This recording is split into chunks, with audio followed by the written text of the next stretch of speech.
राधे राधे सभी को। परीक्षा वॉर अकेडमी में आप सभी का स्वागत है। तो चलिए शुरू करते हैं आज की क्लास एक न्यू टॉपिक के साथ। तो आज का टॉपिक है हमारा स्वर लिपि पद्धति।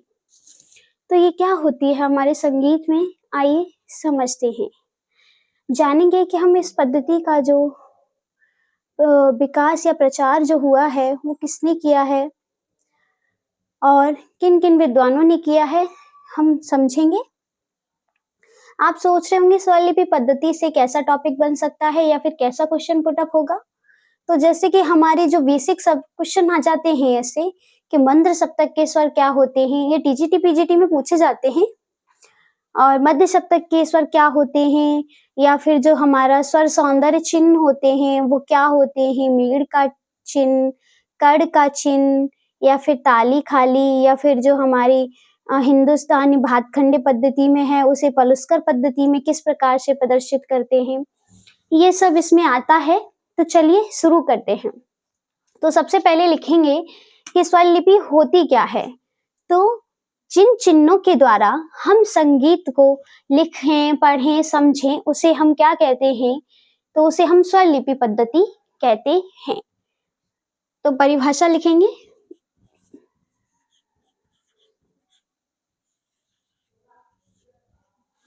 कि जिन चिन्हों के द्वारा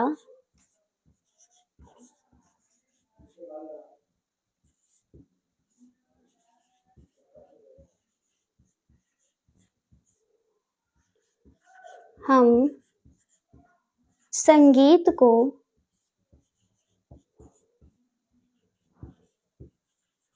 लिख, पढ़ और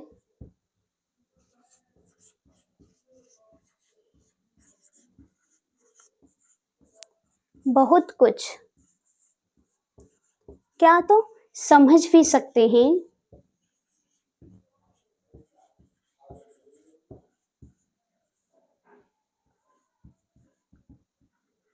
उसे क्या कहते हैं, तो उसे स्वर लिपि पद्धति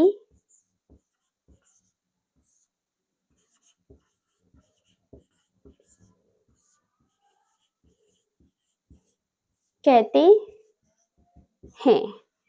और इसका जो प्रचार प्रसार है वो किस शताब्दी के आसपास हुआ है, तो लिखेंगे कि 19 से 20वीं शताब्दी के आसपास।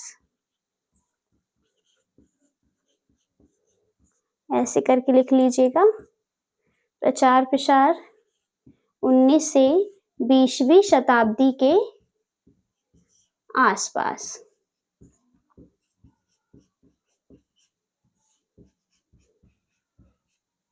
ठीक है, तो इतना नोट करेंगे।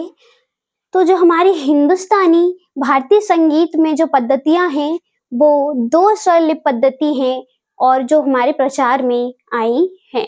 तो ऐसे करके लिखेंगे पॉइंट करके कि हिंदुस्तानी संगीत में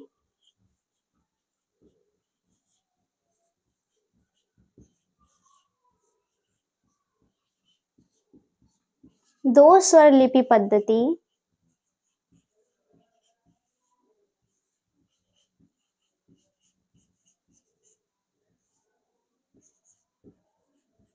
प्रचार में आई।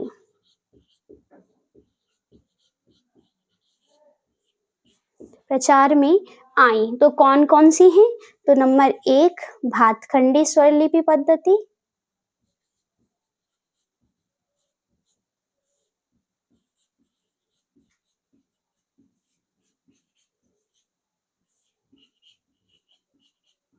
नंबर दूसरी तो विष्णु दिगंबर स्वर लिपि पद्धति। पहली कौन सी है, भातखंडे स्वर लिपि पद्धति, और नंबर दूसरी तो विष्णु दिगंबर स्वर लिपि पद्धति।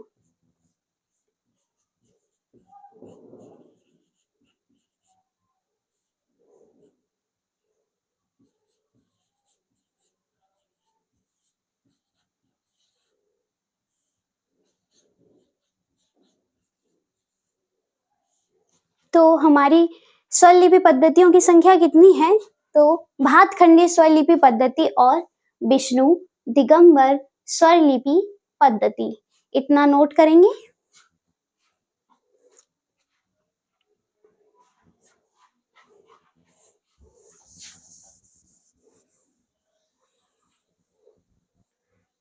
तो हमारी 2 स्वरलिपि पद्धतियां हैं जिनका प्रचार प्रसार 19 से 20वीं शताब्दी के आसपास हुआ है।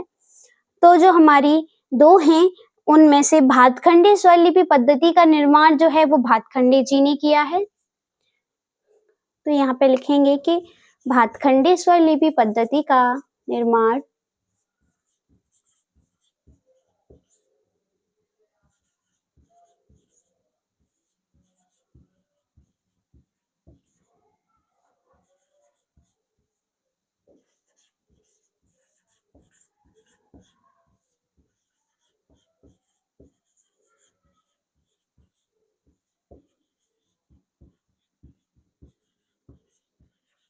किसने किया है? तो भातखंडे जी ने किया है। और नंबर दूसरी तो विष्णु दिगंबर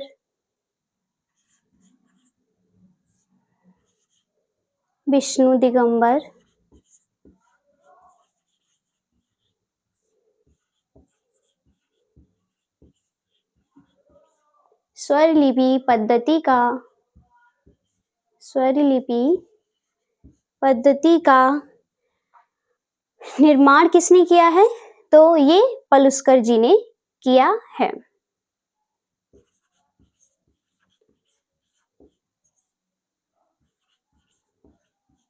दिगंबर पलुस्कर जी ने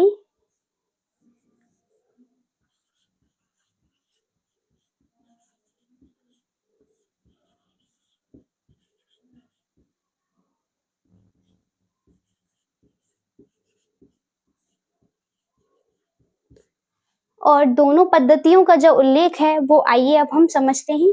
तो यहाँ लिख लेंगे कि दोनों पद्धतियों का उल्लेख इस प्रकार है।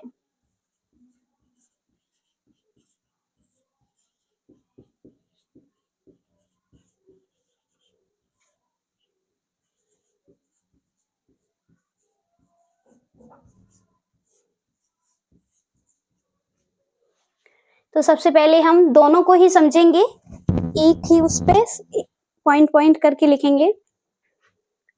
तो यहाँ पे लिख लीजिए उनके कार्य क्या क्या रहे हैं। तो सबसे पहले हेडिंग डाल लीजिए कार्य, फिर इधर लिख लीजिए भातखंडे स्वरलिपि,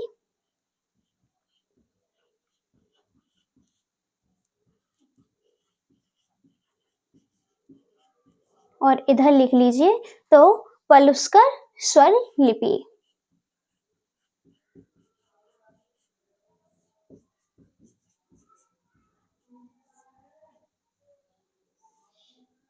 तो इधर भातखंडे हो गई, इधर पलुस्कर आ जाएगी। तो सबसे पहले कार्य में जानेंगे हम स्वर चिन्ह। तो दोनों पद्धतियों में स्वर चिन्ह जो हैं वो क्या आते हैं प्रयोग में, आइए जानते हैं। तो कार्य में सबसे पहले लिखेंगे कि स्वर चिन्ह, थोड़ा छोटा लिखना पड़ेगा। स्वर चिन्ह में भी सबसे पहले हम शुद्ध स्वर को समझेंगे, शुद्ध के बाद हम अपने कोमल स्वर को,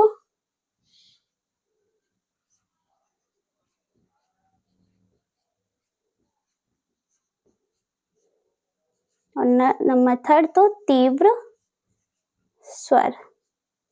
तो जो हमारे भातखंडे स्वर लिपि में शुद्ध स्वर के लिए क्या चिन्ह है और पलुस्कर स्वर लिपि में शुद्ध स्वर के लिए क्या चिन्ह है, ऐसे ही हम शुद्ध कोमल तीव्र तीनों को जानेंगे। तो स्वर चिन्ह में शुद्ध स्वर के लिए भातखंडे में कोई चिन्ह नहीं है,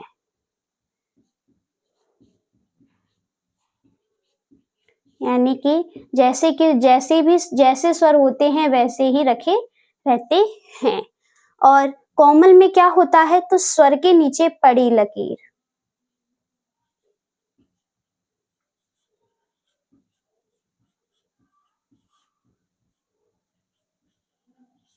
जैसे कि ग, नी, ऐसे, ठीक है। और तीव्र में क्या होता है? तो स्वर के ऊपर खड़ी लकीर,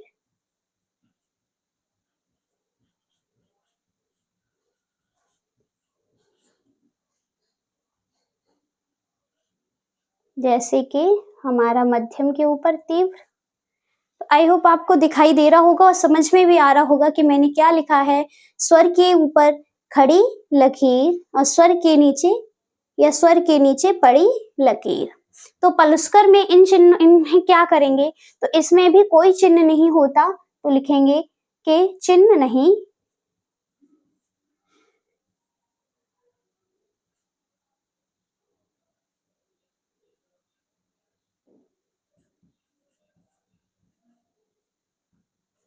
जैसे दोनों ही पद्धतियों में शुद्ध स्वर के लिए समान चिन्ह या चिन्ह नहीं है। कोमल स्वर में क्या होता है, तो स्वर के नीचे सीधा हलंत लगाते हैं। तो यहाँ पे लिखेंगे, जैसे कि आपको मैं ऐसे ही लिख के बता दे रही हूँ, गा नी, तो यानी कि स्वर के नीचे सीधा हलंत। ठीक है। और स्वर के ऊपर खड़ी लकीर है स्वर लिपि में, तो पलुस्कर पद्धति में क्या हो जाएगा, तीव्र स्वर के लिए तो स्वर के नीचे उल्टा हलंत, उल्टा हलंत। कैसे, जैसे कि मध्यम, और ये हमारा उल्टा हलंत हो गया। ठीक है, दिखाई दे रहा होगा। गानी में जो है वो सीधा हलंत है, मध्यम में जो है वो उल्टा हलंत है। तो इतना नोट कर लिया होगा। आइए समझते हैं, आगे बढ़ते हैं। क्या क्या दिया है हमारे विद्वानों ने।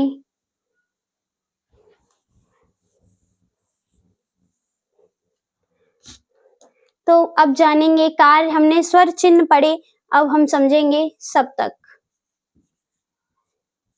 इधर लिखेंगे भातखंडे, स्वर लिपि, और उधर होगी हमारी पलुस्कर जी की स्वर लिपि।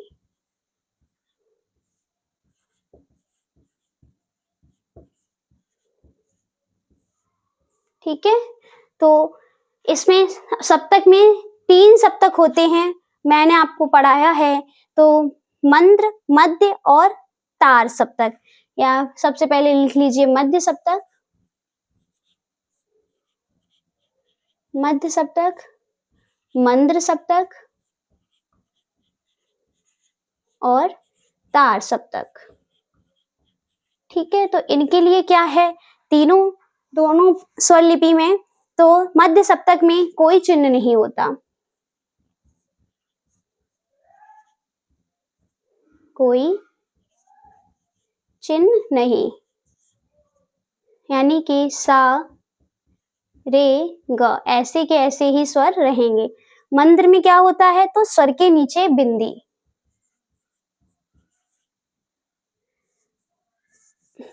स्पेस दे लीजिए थोड़ा, मंद्र सप्तक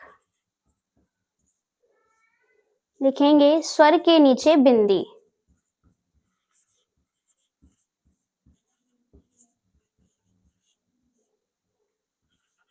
मा, पा, धा, तो ये हमारे मंद्र सप्तक के स्वर हो गए। अब तार सप्तक के स्वर को समझेंगे। तो तार सप्तक में क्या होता है, तो स्वर के ऊपर बिंदी,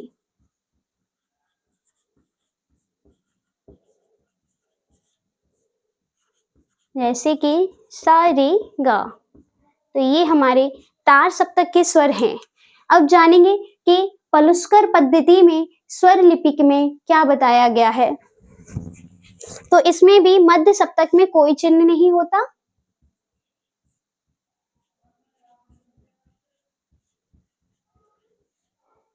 यानी कि इसमें भी स्वर ऐसे ही रहते हैं, सीधे सीधे सारे गा। ठीक है। अब हम जानेंगे कि मंद्र सप्तक में क्या बताया गया है। तो इसमें बताया जाता है पलुस्कर में कि स्वर के ऊपर क्या होती है, तो बिंदी होती है।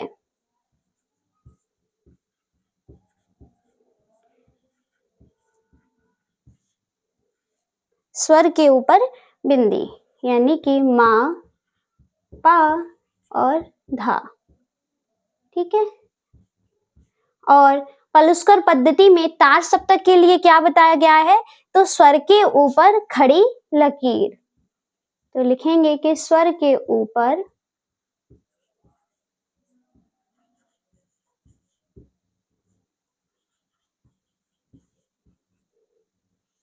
खड़ी लकीर, यानी कि सा पा। ठीक है, इतना नोट करेंगे। फिर जानेंगे हम कि विभाग के बारे में क्या बताया गया है, या फिर पहले ताल चिन्ह को समझ लीजिए।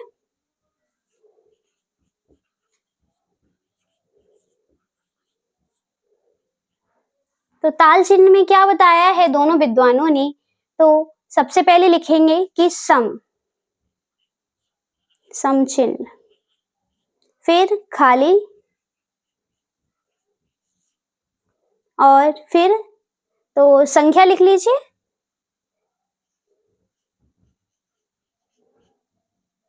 और लिख लीजिए कि विभाग। ठीक है, तो हमारे भातखंडे जी क्या कहते हैं कि सम का चिन्ह किस प्रकार लगाया जाता है। तो इन्होंने बताया कि सम के लिए गुणा यानी कि क्रॉस लगाएंगे। यहाँ पे लिखिए गुणा का चिन्ह,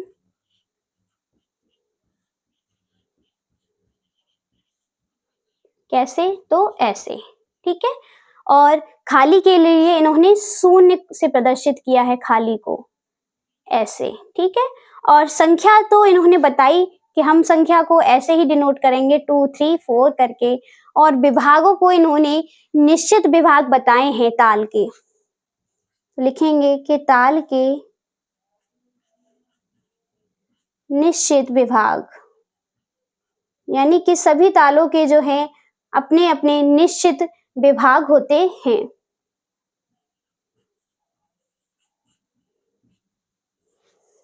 दिखाई दे रहा होगा, ताल के निश्चित विभाग। नहीं दिखाई दे रहा तो इधर ही लिख दे रही हूँ साइड से।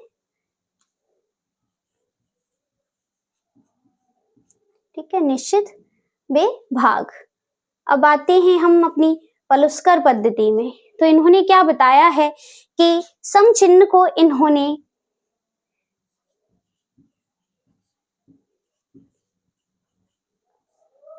ऐसे डिनोट किया है। ठीक है, ऐसे प्रदर्शित किया है, और खाली के लिए इन्होंने प्लस का साइन जो होता है वो बताया है, और इसमें ताली नहीं होती। जो ये ताली संख्या बताई है इन्होंने, ये जो हमारी संख्या मैंने लिखी है वो ताली संख्या लिखी है, ताली संख्या है ये 2 3 4। तो इसमें ताली संख्या नहीं होती है।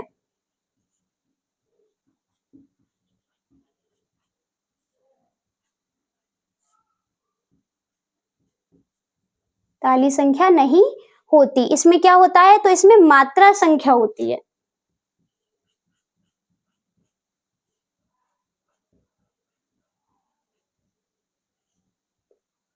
मात्रा संख्या होती है। ठीक है, तो और विभाग की बात करें तो इसमें विभाग नहीं होते हैं। किसमें, तो पलुस्कर जी की स्वरलिपि पद्धति में बताया है कि विभाग नहीं होते हैं।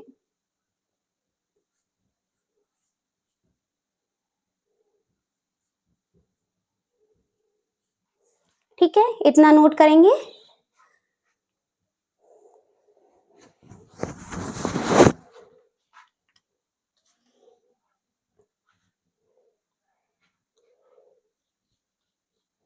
तो क्या बताया इन्होंने, मध्य सप्तक में कोई चिन्ह नहीं, इतना नोट कर लिया होगा। आइए आगे समझते हैं।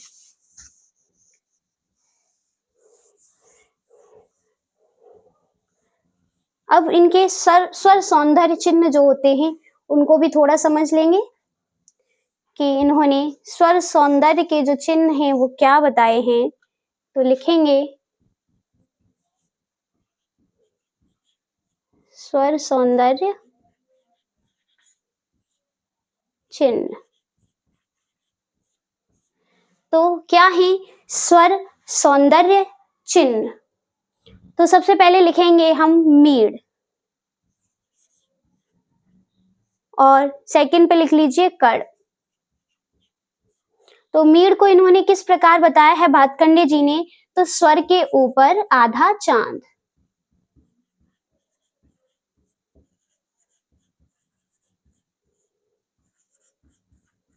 किस प्रकार से, तो जैसे कि ये मैंने लिखा पारे, तो इस प्रकार से जो है चिन्ह है इसका मेड़ का।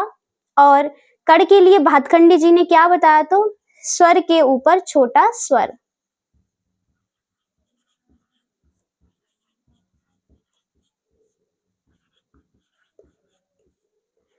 कड़ जो है हमारा आगे और पीछे स्वर के दोनों तरफ लगाया जा सकता है, पा, सा, या फिर इधर लिख लीजिए गा। ठीक है। और हमारा जो मेड़ है वो पलुस्कर जी की पद्धति में कैसे है, तो इसमें भी सेम है, अर्धचंद्राकार, यानी कि स्वर के ऊपर आधा चांद।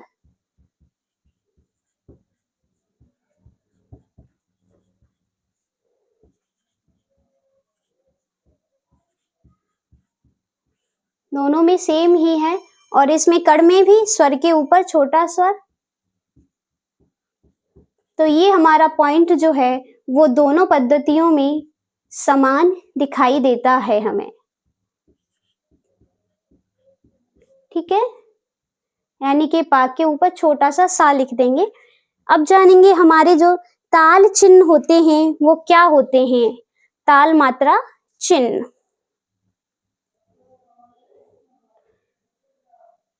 ताल मात्रा चिन्ह लिखेंगे, पहले उनको भी समझ लेंगे थोड़ा सा, या फिर पहले स्वर मान लिख लीजिए। तो स्वर मान में क्या है भातखंडे जी की पद्धति में, कि शब्द को बढ़ाना।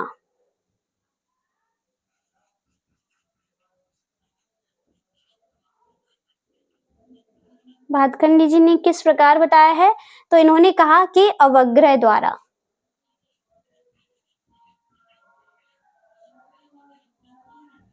किस प्रकार, तो जैसे कि यहाँ पे ब्रैकेट में लिख लीजिए, जैसे कि ये है, तो इस प्रकार से हम शब्द को बढ़ाएंगे। और पलुस्कर जी कहते हैं कि बिंदु द्वारा।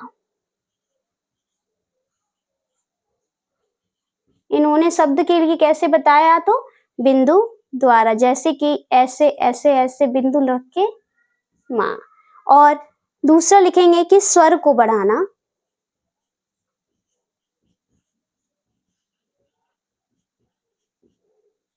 तो स्वर को किस प्रकार से बढ़ाएंगे, डैश चिन्ह द्वारा।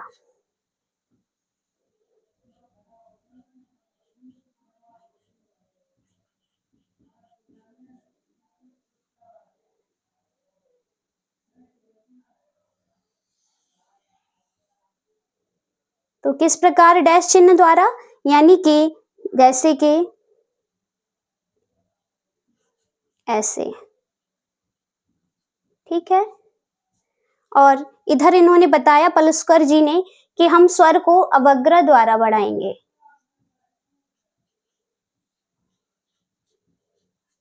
किस प्रकार, तो जैसे कि सा, और ये अवग्रह, और ये रहा हमारा रे।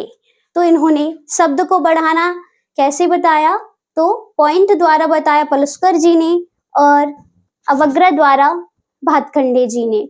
और स्वर को किस प्रकार भातखंडे जी ने बताया, तो डैश चिन्ह द्वारा। और अवग्रह द्वारा क्या बताया, तो इन्होंने पलुस्कर जी ने बताया है स्वर को बढ़ाना। तो इतना नोट कर लिया होगा, आगे बढ़ते हैं।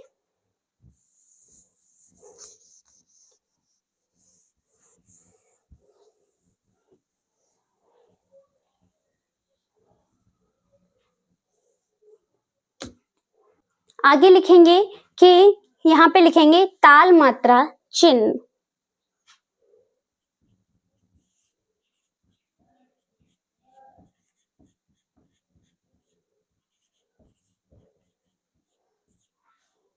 भातखंडे स्वर लिपि,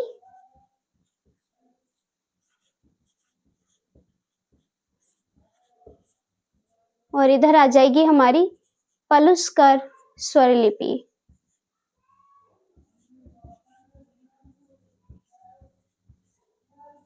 तो किस प्रकार बढ़ाया है इन्होंने ताल मात्रा चिन्ह, तो यहाँ पे लिखेंगे आधी मात्रा।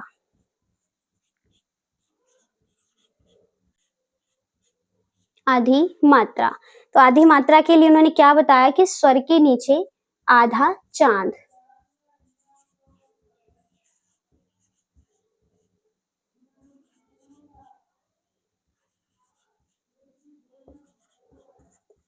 यानी कि जैसे कि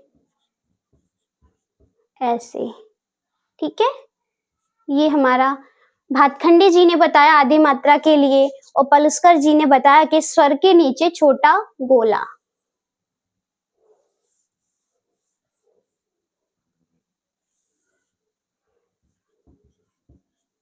इधर लिखेंगे स्वर के नीचे छोटा गोला।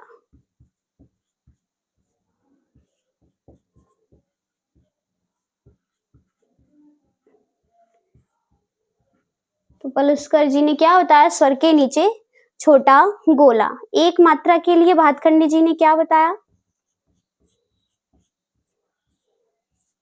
तो एक मात्रा के लिए कोई चिन्ह नहीं।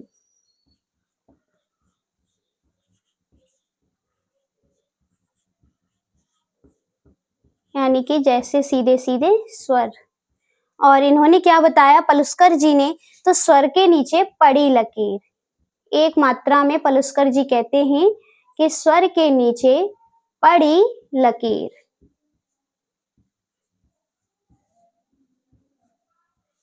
पड़ी लकीर कैसे, तो सा और रे, ठीक है।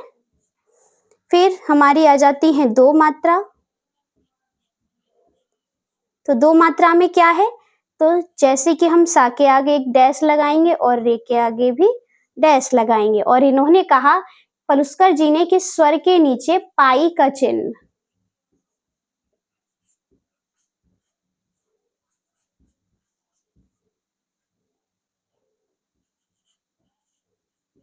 पाई चिन्ह कैसे, तो जैसे कि ये हमने लिखा सा और ये लिखा रे, ब्रैकेट में बंद। अब इसके नीचे हम लगाएंगे पाई का साइन, ऐसे जैसे वग्र लगाते हैं उसी प्रकार, ठीक है।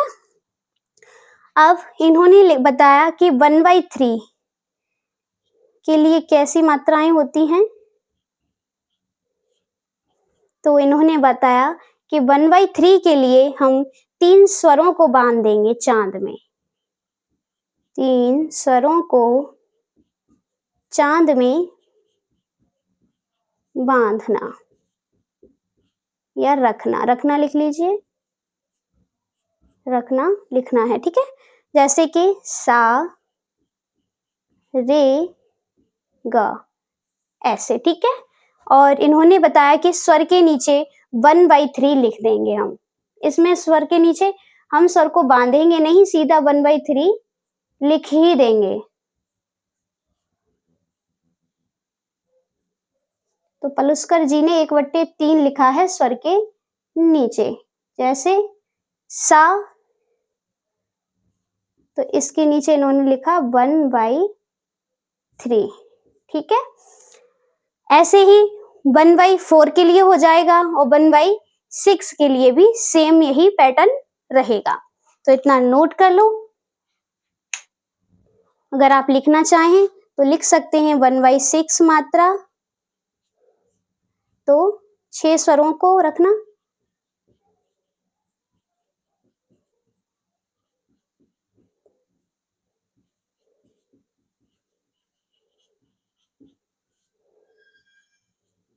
सा रे गा मा पा धा,